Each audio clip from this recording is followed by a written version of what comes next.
Mga minahaluyamot kay igsuonan ko na ni Kristo katawhan sa Dios kanatong tanan nga ani akaron ug sa tumaigsuon mga parokyano nga nanimba via online kanatong tanan maayong buntag.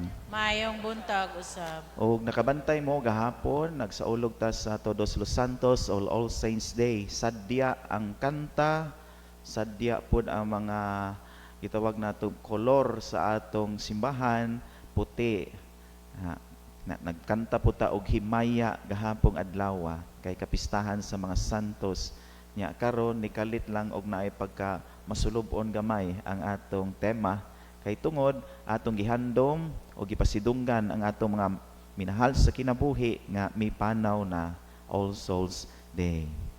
Day karaang istorya kaniadto kaya ang anghel sa kamatayon miduaw sa usa ka tawo taga Tabuan. Ang minister siguro to. Ato lang itago sa pangalan nga Kuya Jimmy. Giduaw siya sa anghel sa kamatayon ug ngayon ang anghel nga karon imo nang takna kay kwaon na tika kay naa ka sa akong lista imo karong schedule og nihangyo si Kuya Jimmy kanang anghel sa kamatayon pwede bang muhangyo ko nimo bi ayaw lang sa karon tagaay lang sa ko og taas nga kinabuhi kay daghan pa kog buluhaton daghan pa kog trabahoon ya ingon ang anghel kay buutan man kayo ang anghel sa kamatayon naingon siya nga sige tagaan ti ka og chance basta pakan-alang ko kay gigutom ko gikan pa ko og kanabang gindulman. Ingon siya, away problema, gipakaon siya maayo. Nya gawas ng gipakaon, gipainom pag yun ang anghel sa kamatayon, gipainom og pundador. Basta kay perting lipaya o perting inom, kaon sa maong anghel nga sa kamatayon og nahubog bitaw na, nakatug. So gibuhat ni Kuya Jimmy ang listahan sa anghel sa kamatayon, iyang gipapas iyangan og gibalhin dito sa kinaubsan, sa kinatumyan. Nya karon kay na mata naman ang anghel sa kamatayon perte niyang lipaya og pasalamat ni Kuya Jimmy sa salamat kayo mabiabihon kay ka buutan kay ka nga minister gipakaon kanimo gipainom pa jud ko nimo mo na nga gantihan ti ka tagaan ti ka og chance kani imungan nga naa sa atubangan akong papaso ni maguna ko og kuha diri sa tumoy sa listahan. Maigsoon nagkahulugan kini nga ang kamatayon agto yung pag-aagian. Muagi gyud ta sa kamatayon. Unya dili pud ta makapugong sa kamatayon. Kaya ang Ginoo ra gyud nasayod sa tanan. Mo na bitaw kung makadungog tag nay mamatay nga bata pa makalitan o makuratan ta. Hala, bag-o ra man may istorya gahapon. Nya karon namatay na di ay. Hala, bag-o ra ko ni chat niya ni reply pagay nako siya. Namatay na day siya. Makurat ta. Kay mao lagi nga bisan bata o tiguwang basta panahon na gyud nato ato na gyud ang panahon. Bagian gyud nato nang maong kamatayon. Nagi uman nang mangugmura namatay. Ang kay ang kugmo ya magipahid sa bungbong ya pagpahid sa bungbong na may live wire kirig patay. Ito wa gipili ang kamatayon muagi kita niini. Pero mga igsoon gipahimangnuan kita karon nga sa panahon sa mao nga pagsaulog nato paghandom sa itong mga minahal sa kinabuhi gipahinomduman kita nga kitang tanan mga matay ug adto kita padong sa Tabuan Cemetery ug asa ta gusto ipalubong. Mo na makabantay mo ug muduaw mo minteryo daghan kaayo og cross o gitawag natog plus sign. Kay ngano man ang kinabuhi dito dili division, dili pod subtraction, kung dili addition. Plus sign. Kabantay mo matong minteryo daghan cross. Kay ngano man ang kamatayon ang mga patay nagkadugang nagkadaghan ngay ato magyuta padung tanan. Pero ang punto niini nga makabantay man siguro ta diha sa atong kamatayon dili day angay kahadlukan kundili angay pangandaman. Kay moagi magyud do naa ang kahadlok kay daghan tang kawilihan, daghan tang mga butang nga mabiyaan, mga minahal sa kinabuhi, pero ang uban nga daghang utang gusto naman po mamatay.